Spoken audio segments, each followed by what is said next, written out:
Sveiki, vēži oktobrī!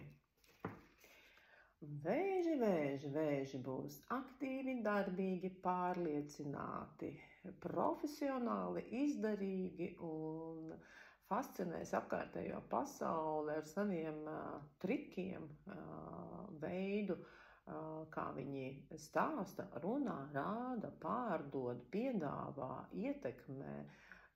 Jā, varētu teikt, nekas priekš jums vēži šajā mēnesī nav neiespējams. Kaut gan atkal jāsaka tā, ka visa atbildība, ne jau smagums, bet viss mēnesis uz jūsu pleciem.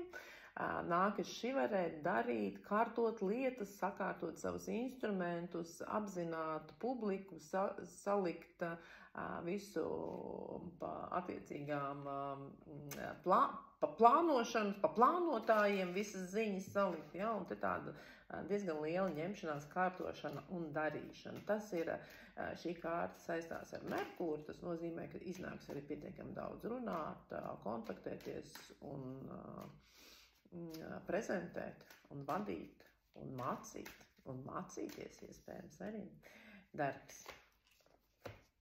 Darbs ļoti auglīgs kopā ar tiem cilvēkiem, ar ko jūs jau esat strādājuši kopā, tātad kaut kāda sadaļa no jūsu darba varētu būt bāzējama uz veco publiku, tie var būt jauni piedāvājumi vecai publikai, nu ne jau vecai, bet tādai gados, kur jūs esat pazīstami, ja? Jūs piedāvājat jaunu produktu. Tāpat vecās metodas, vecie instrumenti ar tām lietām, ar ko jūs esat strādājuši iepriekš šajā mēnesī, var būt ļoti noderīgi citiem cilvēkiem, varbūt palūkojiet, cik profesionāli interesanti tas jums pašam, bet citiem cilvēkiem tas varētu būt ārkārtīgi saistoši un ļoti, ļoti labprāt cilvēki to gribētu redzēt, dzirdēt un saņemt no jums. Tāpat tā var būt kaut kāda pasvinēšana darba kolektīvā, tā var būt atzinības saņemšana, tie var būt parādīties cilvēki jūsu darbā no jūsu bērnības skolas gaitiem vai studiju laikiem. Tas var būt attiecību uzsākums darbā ar kolēģiem un visiem tiem, kas darbā ir apkārt. Tā kā izvēlieties tagad paši, ko jūs te darbā varētu izdarīt ar 6 kausiem. Paskatīsimies, kā tad iet privātajā dzīvē.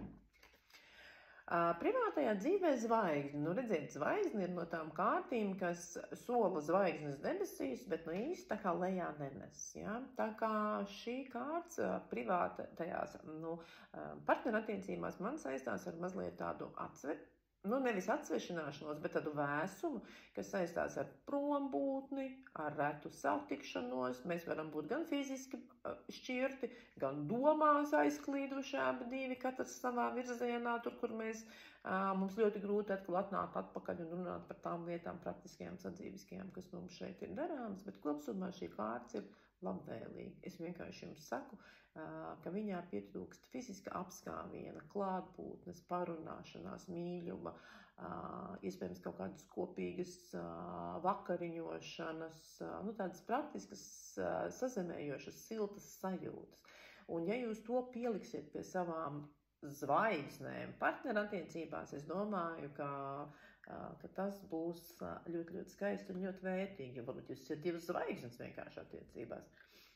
Tiem cilvēkiem, kas tikai meklē attiecības, tāpat zvaigzne ir tāda platoniska dievināšana, lūkošanās, vai arī es esmu izdomājis tādu savu partneru modeli, kurš vēl nav piedzimis nemaz, ja, tā kā pārdomājam par to, vai tas modelis atbilst realitātei, vai man tik ļoti arī tādu vajag, un kā tad es šo zvaigzni ielikšu savā ikdienā, kā tas izskatīsies, ja, ka tāds kaut kas tik grandios parādīsies manā dzīvē. Ja.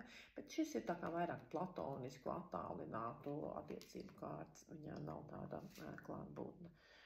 Un padoms?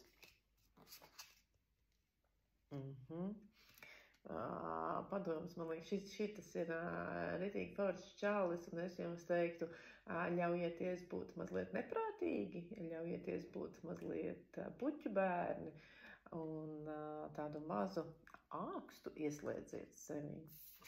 Lai pārsteigtu vienkārši apkārtējos, lai pārsteigtu visu tos māks un zvaigzni, un viss tik skaisti, un viss tik pareizi, un tad iesprauda puķis matos, un esi pārsteidz apkārtējos.